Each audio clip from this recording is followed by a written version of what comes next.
Саламатсыздар ма, құрметті оқырмандар? Сіздермен бірге мен математика пәнінің оқытушысы Әлсейітов Амангелді Құмарлы. Бүгінгі сабағымыздың тақырыбы үшбұрыштың медианасы, медианалардың қасиеттері. Сонымен кезекті сабағымызды бастаймыз. Бірінші үшбұрыштың медианасының анықтамасын берейік. Үшбұрыштың төбесін қарсы қабырғаның ортасымен қосатын кесінді медиана деп аталады. Біздің үшбұрышымыз А, Б, С үшбұрышы болсын. Б төбесінен жүргізілген медиана немесе АС қабырғасына жүргізілген медиана дегеніміз Б төбесін АС қабырғасының ортасымен қосатын кесінді. Суретте біз АС кесіндісінің ортасын К әрпімен белгіледік, яғни бізде БК медиана. АБС үшбұрышының Б төбесінен жүргізілген медиана деп аталады, немесе АС қабырғасына жүргізілген медиана деп аталады. Енді әрі қарай үшбұрыштың медианаларының қасиеттеріне көшейік. АН, БК, СЛ үшбұрыштың медианалары болсын. Мектеп бағдарламасына сай үшбұрыштың медианаларының үш қасиеті қарастырылады. Үшбұрыштың медианаларының бірінші қасиеті. Үшбұрыштың медианалары бір нүктеде қиылысады. Оны үшбұрыштың ауырлық центрі немесе центроиды деп атайды. Және осы нүктеде үшбұрыштың төбесінен санағанда 2/1 қатынасында бөлінеді.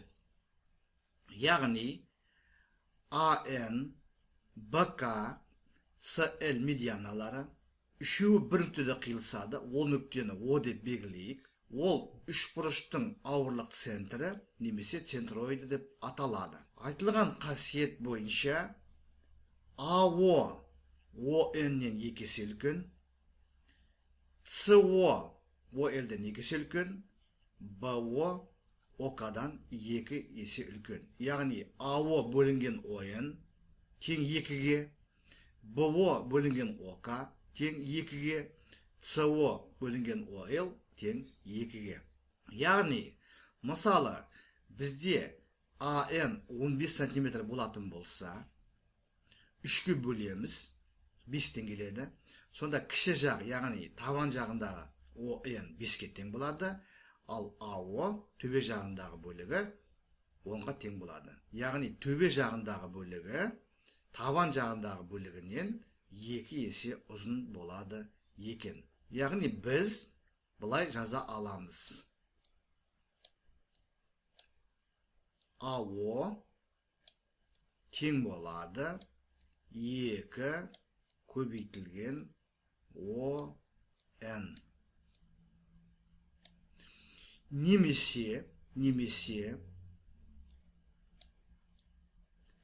АО тең болады 3-тен 2 көбейтілген АН. Яғни АО кесіндісінің ұзындығы АН медианасының, яғни АН кесіндісінің ұзындығының 3-тен 2 бөлігі. Тап осы сияқты ОН тең болады 3-тен 1 көбейтілген АН. Яғни медиананың табан жағындағы бөлігі, мысалға ОН, ол осы медиананың 3-тен 1-не тең. Сол сияқты БО ОКдан 2 есе үлкен, немесе ұзын, СО ОЛден 2 есе ұзын. Медиананың енді екінші қасиетіне көшейік. Медиана үшбұрышты тең шамалы, яғни аудандары тең 2 үшбұрышқа бөледі. Естеріңізде болсын, планиметрияда тең шамалы дегеніміз аудандары тең дегенді білдіреді. Біздің мына жағдайымызда ABC үшбұрышы BK медианасы. Медиана үшбұрышты тең шамалы, яғни аудандары тең екі үшбұрышқа бөледі деп отырмыз. Бұл медиананың екінші қасиеті. Біздің суретті қарайтын болсақ, онда ABK үшбұрышының ауданы ABK үшбұрышының ауданы BKC үшбұрышының ауданына тең болады екен. Дәлелдеу қиын емес. B төбесінен атысыға биіктік түсіретін болсақ, бұны H деп белгілейік. ABK және KBC үшбұрыштарының табандары AK мен KC өзара тең, ал биіктік, мына жерде B деп белгілейік, BD биіктігі екі үшбұрышқа ортақ. Біз білетініміздей, үшбұрыштың ауданының бірінші негізгі формуласы, үшбұрыштың ауданы бір қабырғасы мен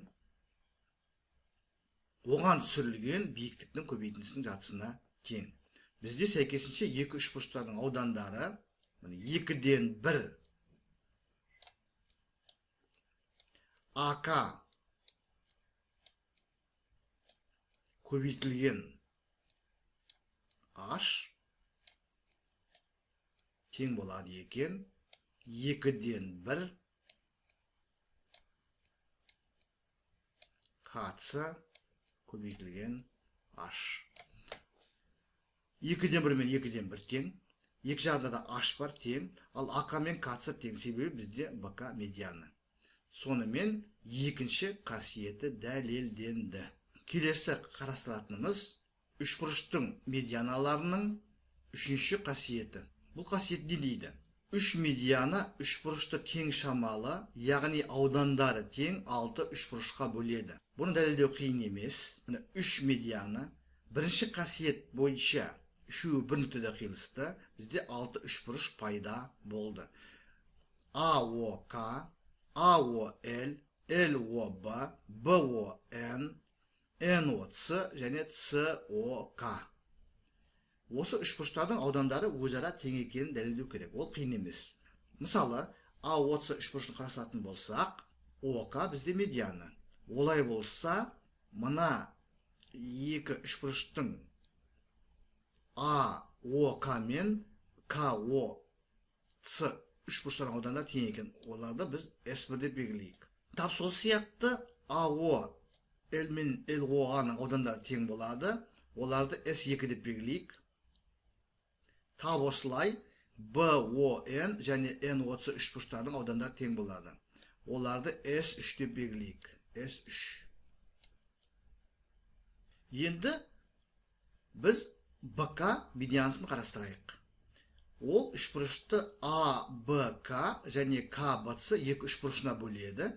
Жоғарыда айтылған екінші қасиет бойынша ABK үшбұрышы мен KBC үшбұрыштарының аудандары өзара тең.